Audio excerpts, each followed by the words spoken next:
The whole town told her the woods were cursed, and tonight she finally understood why.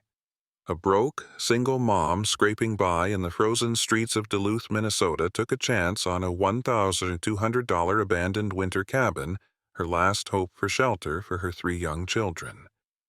She thought she was just buying 4 walls to survive the storm. But on their first night inside, her youngest heard a hollow echo beneath the living room floorboards. And when their rescue dog began scratching frantically at the seams in the wood, they uncovered a hidden trapdoor that hadn't been opened in decades.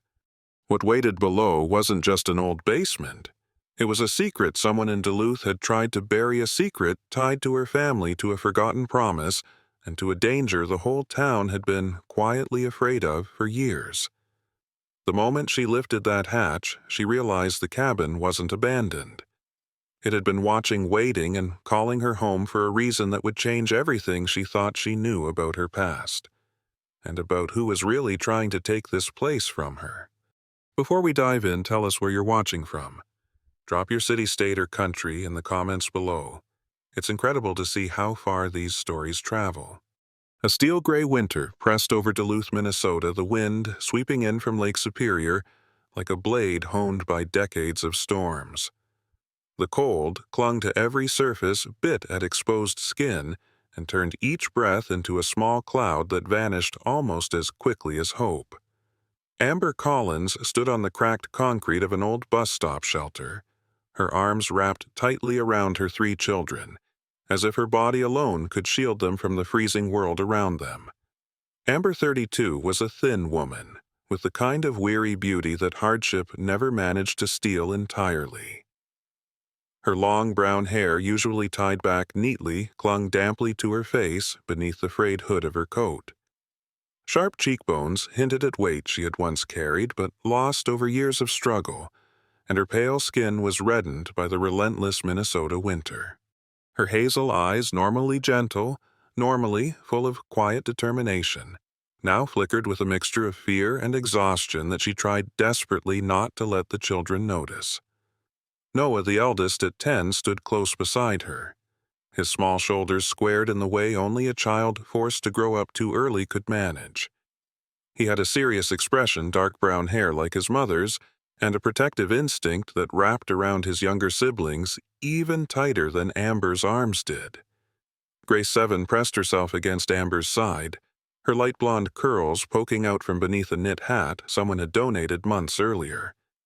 Grace was gentle by nature, soft-spoken and imaginative, the kind of child who whispered stories to herself when the world felt too loud. Eli, 4 years old, sat in Amber's lap, his tiny fingers gripping the sleeve of her coat. He had wide blue eyes full of innocence and confusion. He didn't understand why they weren't going home tonight, why Mommy looked like she was trying not to cry, why their bags were all they had left.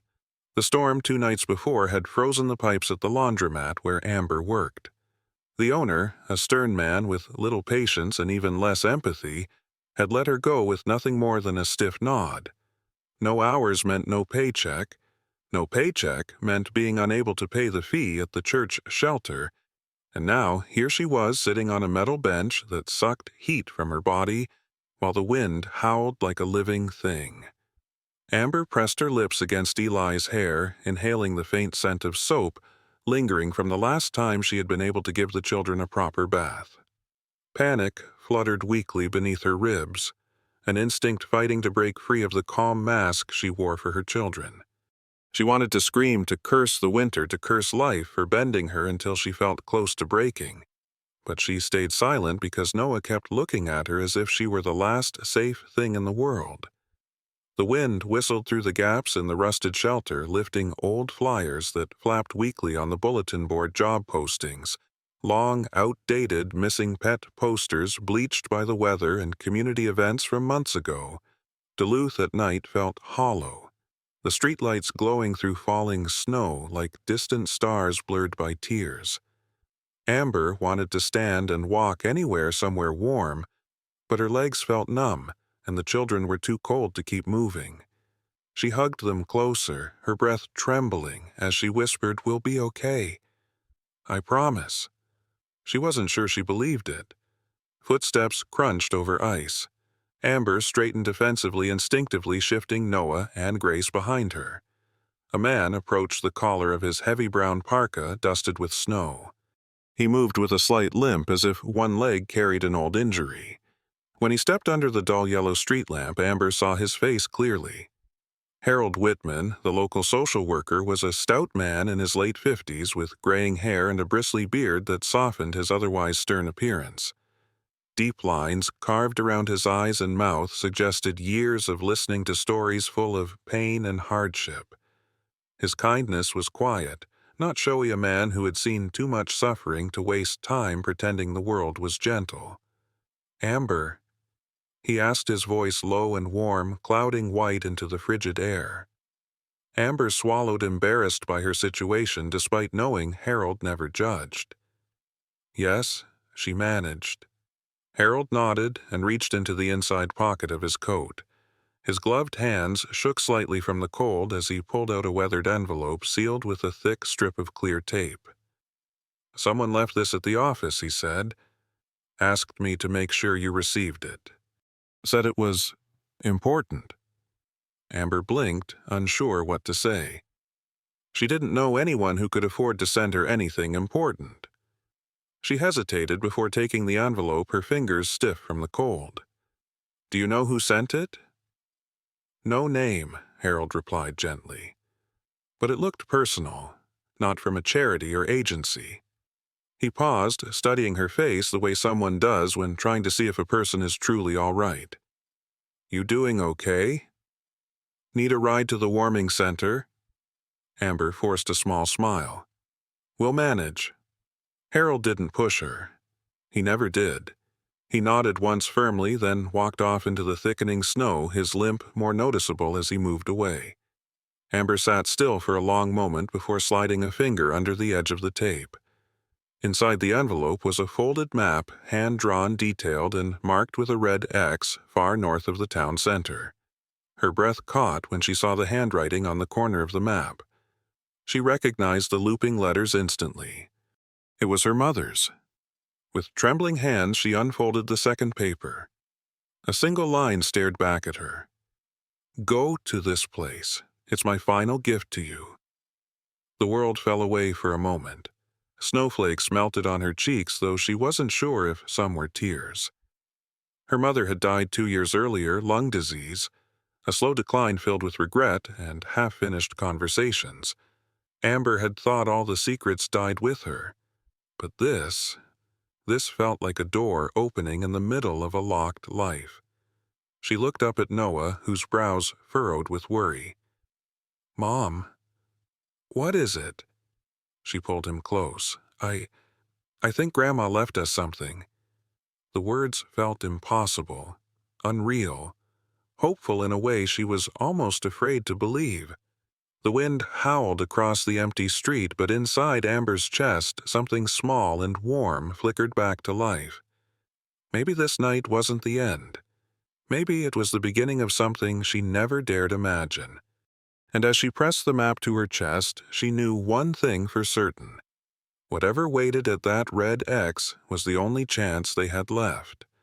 The forest swallowed their path as the snowfall thickened, each flake drifting down like a quiet reminder of the world they were stepping into, a world untouched, forgotten, and waiting. Amber Collins walked at the front, her boots sinking into soft layers of white powder with each step. Her breath formed faint clouds that dissolved instantly into the icy morning.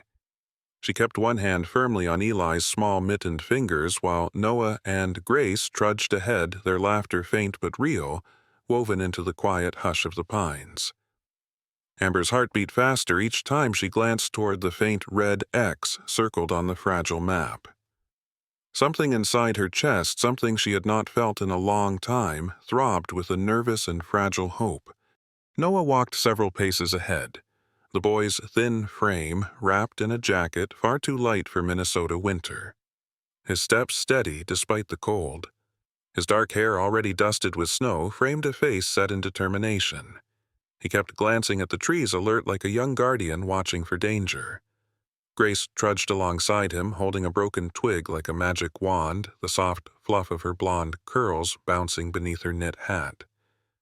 Eli sat perched on Amber's hip now, his little legs growing tired from the long walk, his blue eyes wide with curiosity and an innocence she cherished more than anything in the world. The woods around them were a cathedral of towering pines, their branches bowed beneath the weight of untouched snow. Amber could hear nothing but the wind pushing softly through the treetops and the crunch of their steps below. The world felt ancient here, sacred, as though her mother's hand was guiding them with each turn. Only when the trees finally parted did Amber's breath hitch sharply in her throat. There it was, the cabin. Half hidden beneath a blanket of snow and framed by towering evergreens, the house looked like it had been built straight from the bones of the forest, weathered logs darkened from decades of storms, windows dusted over in frost. The stone chimney showed no smoke, but its bricks stood tall and uncracked, stubbornly clinging to the sky. Amber's knees weakened as she stared at it. Something in the way the cabin sat solid, quiet, unyielding, felt like a promise her mother had waited years to fulfill. "Mom," Noah whispered, standing beside her now. "It's real." "Yes." She breathed, heart-swelling. "It really is." They approached the narrow porch, its wooden boards old but sturdy. Amber brushed snow off the front door handle. Her hand trembled as she turned it. The hinges groaned, long, unused, but not resisting, as if the cabin were exhaling its first breath in years. Inside, the chilly air held the faint scent of cedar dust and something softer, something familiar. Not quite perfume, not quite smoke. A memory of her mother. The interior was dim at first, winter light filtering through the frost-layered windows. Amber stepped inside cautiously, Eli clinging to her shoulder. The living room felt like time had paused within it. A wooden rocking chair sat near the fireplace, a knitted quilt folded neatly over the back. Each thread faded but lovingly made. A woven rug lay across the floor, edges frayed, patterns dull, yet intact.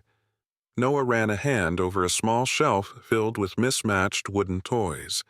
Tiny, carved animals. A train with missing wheels. A set of wooden blocks smoothed by countless little hands. Amber's breath caught. "Mom used to make toys like these," she whispered. Her voice wavered as gentle warmth spread through her chest. Grace picked up a wooden bird, running her thumb along its painted wing. "Did Grandma make this too?" Maybe Amber said, her throat tightening. "She used to carve birds. She said they carried prayers." Eli reached toward another toy, a wooden rabbit with one ear broken. Amber knelt, letting him take it. His little fingers traced the rough edge where the ear had snapped off. Something in that small gesture pressed into Amber's heart like a soft ache. She walked toward the small kitchen and stopped when she saw a tin box sitting alone on the worn counter. It was the same type of tin her mother used to keep her sewing needles in, little containers that smelled of lavender and metal. With a shaky breath, Amber opened it. Inside lay a small, leather-bound notebook with her mother's handwriting across the front for Amber. Her vision blurred with tears. She lifted the notebook gently, afraid it might crumble, despite its well-kept condition. The first page contained her mother's words written in looping letters. "I fought for this place so one day you and your children would not have to fight to survive." A sob rose in Amber's chest, sharp and sudden. She pressed a hand to her heart, reading silently. "This cabin is yours, my love. I saved every dollar I could, took every extra shift, argued with every lawyer who tried to take it away. I wanted you to have something that could not be taken from you. A home. A place where you could breathe again." Amber closed the notebook, her body trembling, as though the cold finally seeped into her bones. But the cold wasn't what shook her. It was the weight of her mother's sacrifices Amber had never known, never asked for, sacrifices the world had hidden in silence. Noah appeared at her side, his face, serious eyes wide with a mix of awe and longing. "Mom, are you crying?" She laughed shakily and wiped her cheeks, just a little. "Because Grandma made this for us." "Yes," she whispered, "because she never stopped trying to protect us." Noah nodded solemnly, the maturity in his gaze far beyond 10 years. "We'll take care of it for her." That promise warmed her like fire. Grace and Eli ran toward the wooden staircase at the far end of the cabin. "Can we look upstairs?" Grace asked, excitement lighting her face for the first time in weeks. "Go ahead," Amber said gently, smoothing Grace's curls. The children dashed up the stairs, their small footsteps echoing through the cabin. Amber followed slowly, a deep ache of gratitude swelling in her chest. The upper floor was brighter, warmed by a skylight dusted with frost. A cozy loft stretched across the cabin's second level. But what stunned Amber most were the 3 small beds lined neatly along the wall, each crafted from pine, each with a handmade quilt folded at the foot. Amber inhaled sharply. Her mother had prepared these. Grace immediately ran to the middle bed and sat down giggling as the old springs creaked. Eli climbed into the smallest bed, Wooden Rabbit still clutched tightly in his hand.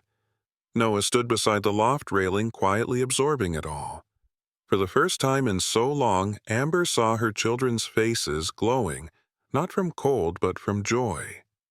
Hope blossomed inside her, slowly, cautiously, like a flower daring to push through snow. She sank onto the edge of the nearest bed, pressing her palm against the smooth pine frame, feeling the years of effort and love worked into the wood. They had a home. A real home.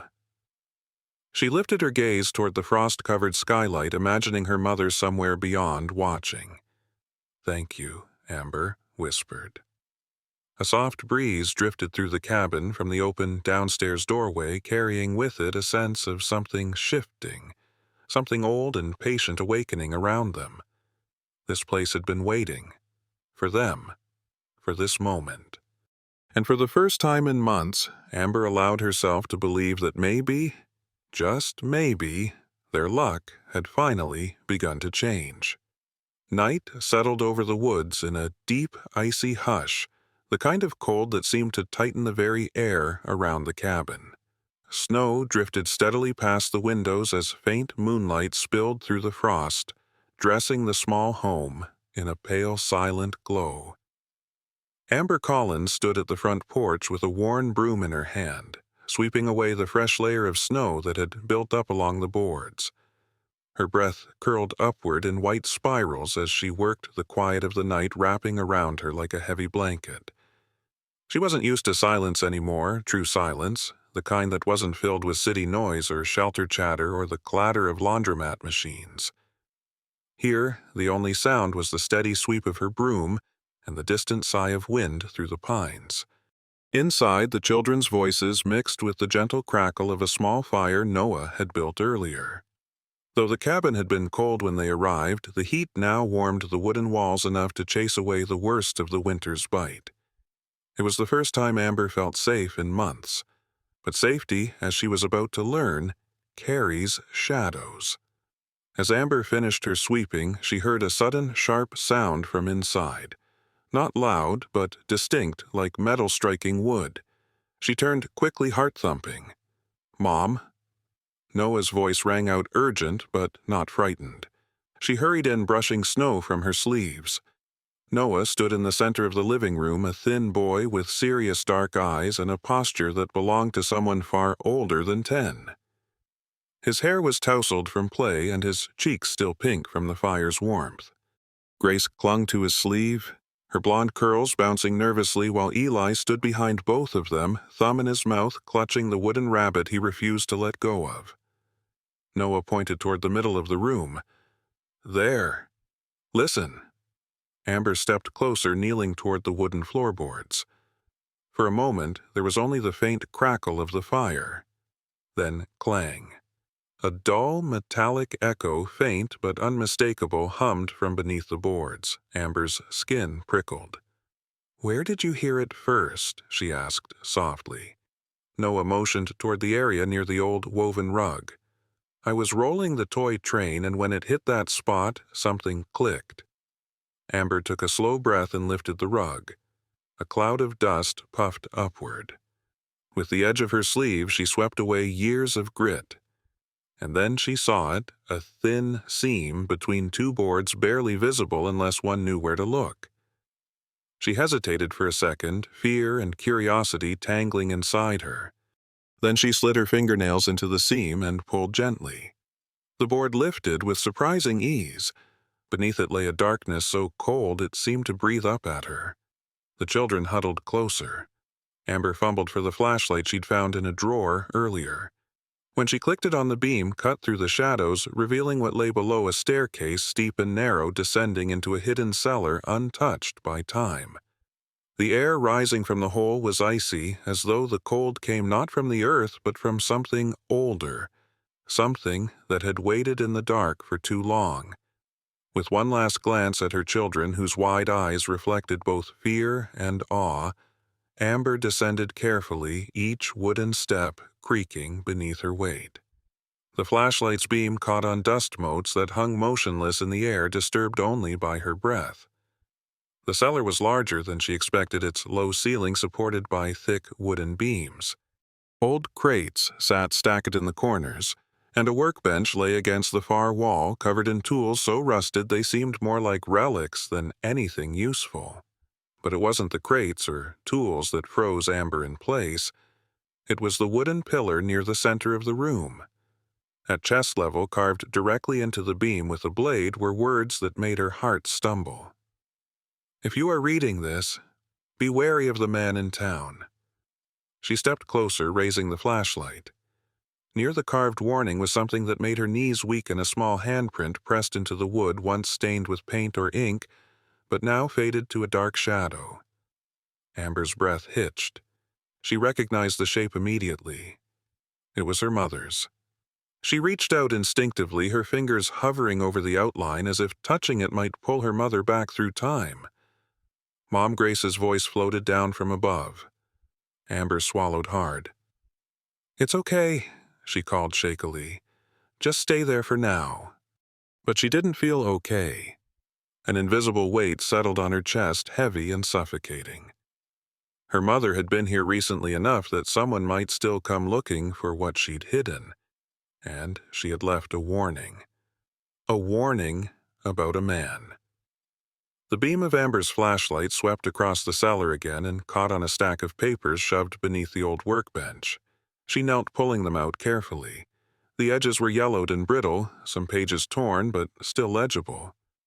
Property deeds, old correspondence, receipts of payments, legal notices, each page marked with a date, each tied to the cabin. Her mother's signature repeated again and again across the documents. A tremble passed through Amber's fingers. She felt like she was touching the remnants of battles she never knew her mother had fought, quiet wars waged with paperwork persistence and whatever strength a single woman could muster. Then she found the final sheet. A small note written in the same looping handwriting from the notebook upstairs. "He wants this cabin, but I will keep it for you, no matter the cost." Amber's breath caught. She nearly dropped the paper.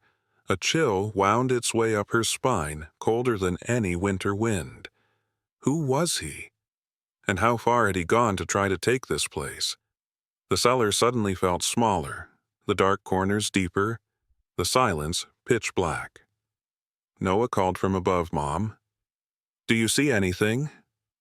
She exhaled slowly, gathering the papers and pressing them against her chest. "Yes," she said quietly, voice trembling with truth she wasn't ready to share. "A lot." When she climbed back up, Noah helped her close the floorboard. Grace immediately wrapped her arms around Amber's waist, trembling. Eli stared at her with big questioning eyes. Amber forced a reassuring smile she didn't truly feel. "It's just an old storage space," she lied, softly touching Noah's cheek. "Nothing to worry about." But as she looked toward the cabin windows dark except for the flicker of the firelight, she couldn't shake the feeling that someone out there knew exactly what lay beneath her floor. Someone who wanted it. Someone her mother had feared. And in that quiet moment, surrounded by her children and the fragile walls of their newfound home, Amber felt something she hadn't felt in a long time. Not despair, not exhaustion, but an uneasy sense that danger was already on its way. Morning arrived, wrapped in a sharp, crystalline stillness, the kind of calm that comes only after a heavy Minnesota storm has spent the night raging through the pines. The snow outside the cabin lay smooth and untouched, glittering like crushed diamonds beneath the pale winter sun. Amber Collins opened the front door cautiously, her breath forming thin clouds as she stepped onto the porch. She scanned the tree line, still uneasy from the message left in the cellar. The world seemed deceptively peaceful. Inside, Noah was tending the fire as he often did, already acting like the protector of the family while Grace and Eli played quietly with the wooden toys their grandmother had carved years ago. Amber took a deep breath of the cold air, feeling momentarily safe, until she heard the sound of an engine grinding through the snow. A pickup truck emerged between the trees, a large, battered Ford with faded red paint and rust chewing away at the edges. Amber's unease sharpened. The truck came to a halt right in front of the cabin. The door swung open. A man stepped out. He was tall, well over 6 feet, with a thick frame built from decades of labor, not gym vanity. His shoulders were wide beneath a heavy brown jacket lined with shearling, and his boots were scuffed from years of use. His face was angular, sharp in the way mountain rock could be weathered skin, cheeks reddened from the cold, a strong jaw partly hidden beneath several days' worth of uneven stubble. His eyes were a flat, stormy gray, the kind that didn't soften even when he smiled.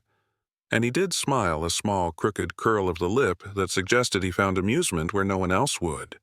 Mourning, he called out his voice, rough like gravel, but with a strange, forced friendliness. "You must be Amber Collins." Amber stiffened. "Yes. Who are you?" The man stepped closer, snow crunching beneath his boots. "Rick Dalton," he said, gesturing vaguely toward the woods as if they belonged to him. "Own a good chunk of land around these parts." Rick was likely in his late 40s, though the deep lines etched into his forehead made him look older. His hands, bare despite the cold, were large and scarred, especially across the knuckles. Not the scars of someone who worked with tools, but of someone who'd been in fights. Many of them. "What can I help you with?" Amber asked cautiously. Rick's smile widened just a fraction. "Actually, I'm here to help you," he said, casually, leaning against his truck as though settling into his favorite pastime, troublemaking. "See this cabin? It belongs to me now. Your mother. God rest her soul. Didn't finish paying off the final amount." Amber felt her stomach drop. "That can't be right." "Oh, it's right," Rick replied, tapping a gloved finger on the side of his truck as though he were bored. "Which means you and the little ones need to start packing. These winters out here aren't friendly to folks who don't know the land. Best you head back into town." Fear tightened around Amber's heart like a fist. He was the man her mother had warned her about. He was the one who wanted the cabin. The cellar message echoed inside her mind. "Be wary of the man in town. I'd like to see proof," Amber said, finally surprising herself with the strength in her voice. Rick's expression flickered barely, but enough to reveal irritation. "You don't need proof," he said, dismissive. "You just need to do the smart thing and move along." Amber swallowed hard. "I'm not going anywhere until I verify what you're saying." Rick's smile vanished, then replaced by a cold, quiet stare. He stepped closer, his shadow brushing over her boots. "You're new around here," he murmured. "You don't understand how things work. Folks who don't listen to warnings." He paused, letting the threat linger in the icy air. "They don't last long in these woods." Before Amber could respond, he stepped back, adjusting his jacket. "I'll give you tonight," he said. "Tomorrow morning, I expect this place cleared out." He tapped the side of his truck twice, then climbed in. The engine roared to life. Amber watched him pull away snow spraying from the tires. Her pulse hammered wildly. Inside, Noah was waiting by the window. Who was that man, he asked, his voice smaller than usual. Amber hesitated. She didn't want to frighten the children, but Noah was sharp, far sharper than other boys his age. "Someone who thinks the cabin belongs to him," she said softly. "But Grandma left it for us," Grace whispered, stepping toward her, worry knotting her brows. "Does that mean he wants to take it away?" Amber knelt, pulling Grace into her arms. "Not if I can help it," she said. But fear scraped at her throat. Nightfall came early in winter. By 6 o'clock the woods had already swallowed the light. Amber had locked every door and window, sliding chairs beneath doorknobs the way she remembered her mother doing when they lived in a bad neighborhood. The children were tucked onto the couch, wrapped in quilts, reading stories by lamplight. Noah stayed awake, though his eyes drifting constantly toward the windows. Amber stroked his hair. "Try to sleep," she murmured. "I'll keep watch." Even as she said it, she heard something outside, the crunch of snow under slow, deliberate footsteps. Then, Coda, the stray dog Grace had found earlier that afternoon, a medium-sized mutt with thick white and brown fur, amber eyes, and a bushy tail, lifted his head. Coda was young, maybe a year old, with the lean frame of a dog who'd been wandering too long without a proper home. Yet his spirit was unbroken. He wagged his tail endlessly at the children and nudged his head into their hands for affection. But not now. His posture stiffened. A low growl rumbled in his chest. He stood, hackles raised, tail. Rigid, alert, protective, afraid. Noah moved to the window. "Mom," his voice trembled. "He's back." Amber's heart dropped. Outside, cutting through the darkness, a beam of light swept across the snow, the sharp, white glow of a flashlight. Rick Dalton walked slowly around the cabin perimeter, his breath fogging the air.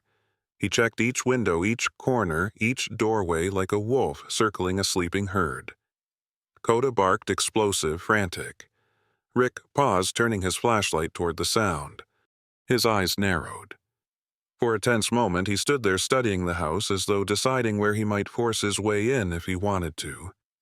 Then, slowly he walked back toward the trees, disappearing into the night.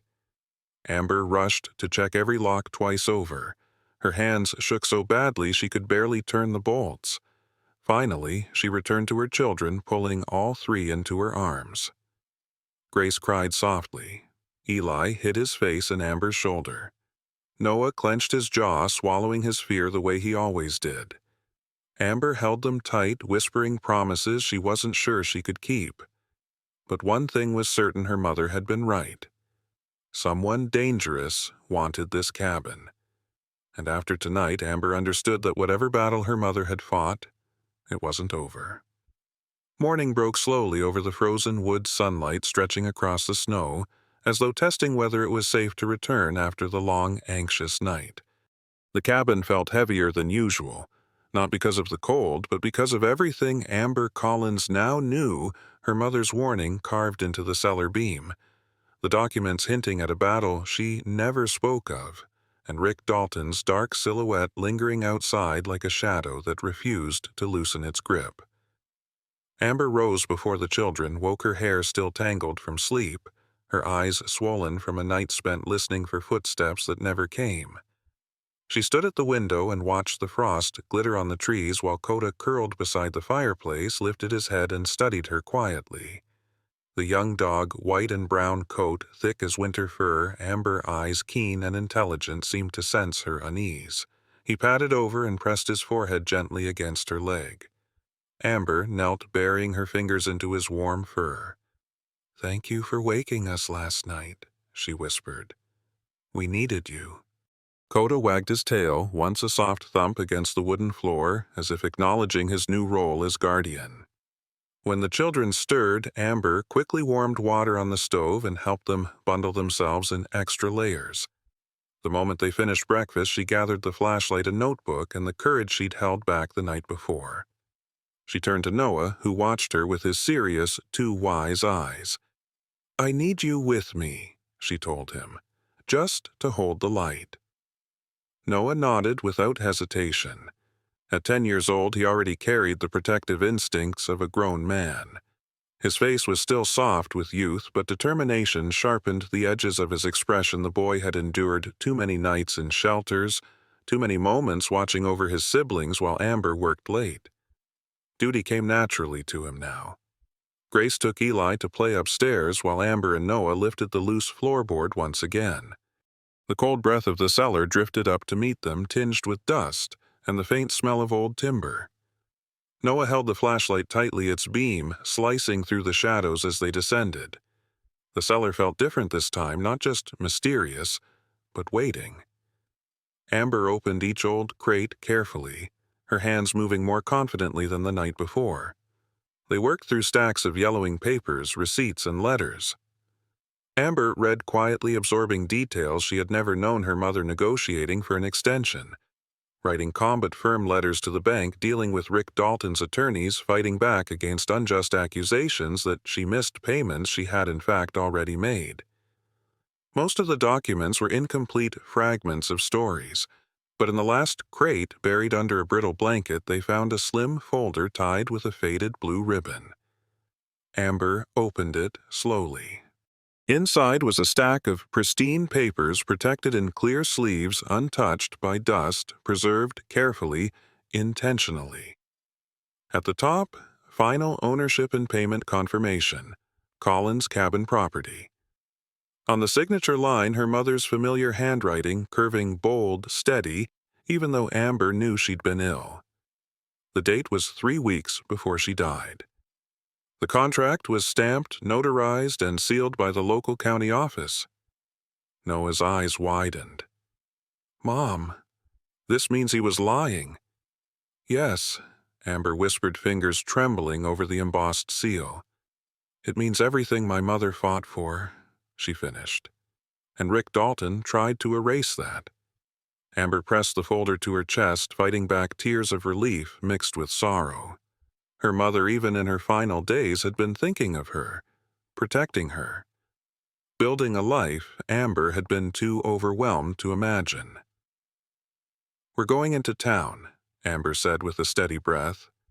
Hours later, after bundling the children into the truck of a neighbor who occasionally passed through the woods, a kind man named Owen Bailey in his 60s, with a gentle voice and the weathered face of someone who'd spent a lifetime fishing the northern lakes.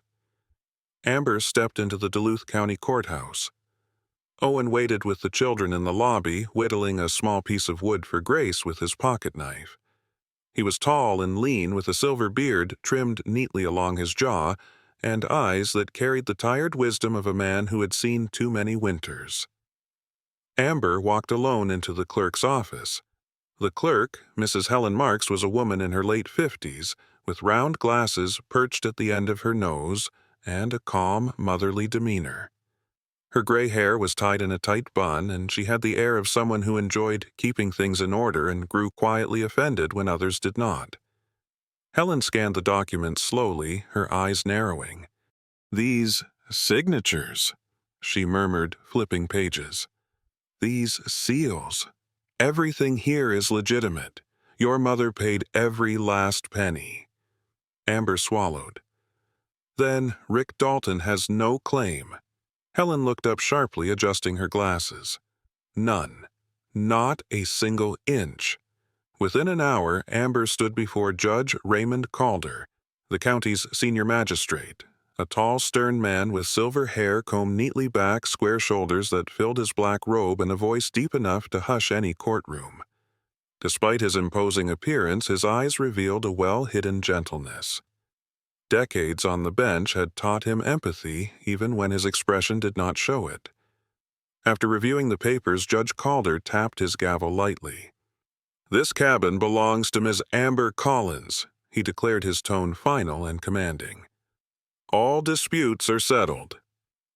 In the corner of the courtroom, Rick Dalton stood with his arms crossed, jaw-clenched, eyes burning with frozen fury. His storm-gray eyes flickered with something dark and frustrated, a predator forced into retreat. "You cheated," he began. Judge Calder slammed the gavel harder. "Enough. Leave these people alone, Mr. Dalton.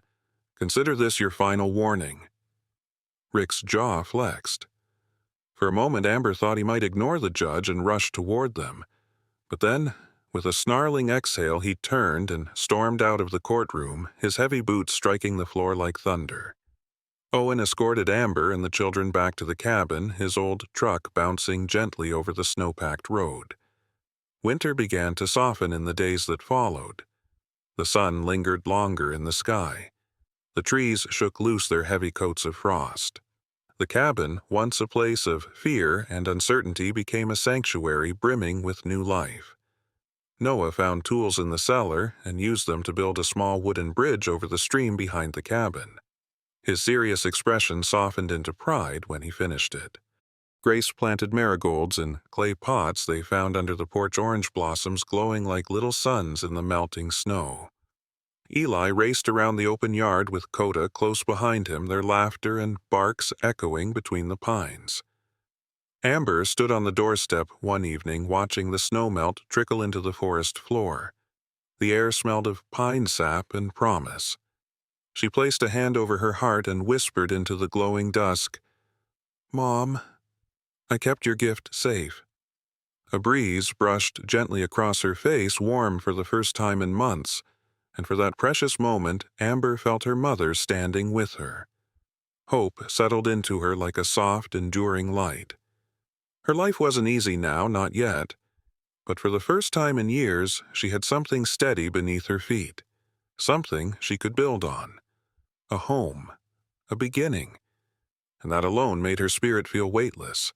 Sometimes the greatest miracles don't arrive with thunder or bright lights. Sometimes they come quietly like a forgotten cabin in the snow, a folded document preserved by a mother's love, or the soft bark of a loyal dog in the darkest hour. In Amber's journey, we see a reminder that God often works through the smallest, most unexpected doors. He doesn't always move mountains in front of us. Sometimes He strengthens our feet so we can climb them. Her story teaches us that even when the road feels impossible, even when winter seems endless, grace can still reach us exactly where we are. God can use broken things to build something whole again. He can turn fear into courage, loss into protection, and a struggling family into a living testimony of His quiet, steady mercy. And just like Amber, each of us carries battles that no one else can see. But we also carry the chance for new beginnings, a chance planted by faith, watered by hope, and lifted by the gentle hand of God. If this story touched your heart today, I invite you to share it with someone who might need a reminder that miracles still happen. Leave a comment below, tell us where you're watching from, tell us what part of the story spoke to you, or simply type Amen as a blessing over your own life. And if you want more stories of hope, resilience, and God's hidden grace, don't forget to subscribe and turn on the notification bell. May the Lord bless you, protect your home, guide your steps, and cover your family with warmth today and always. Amen.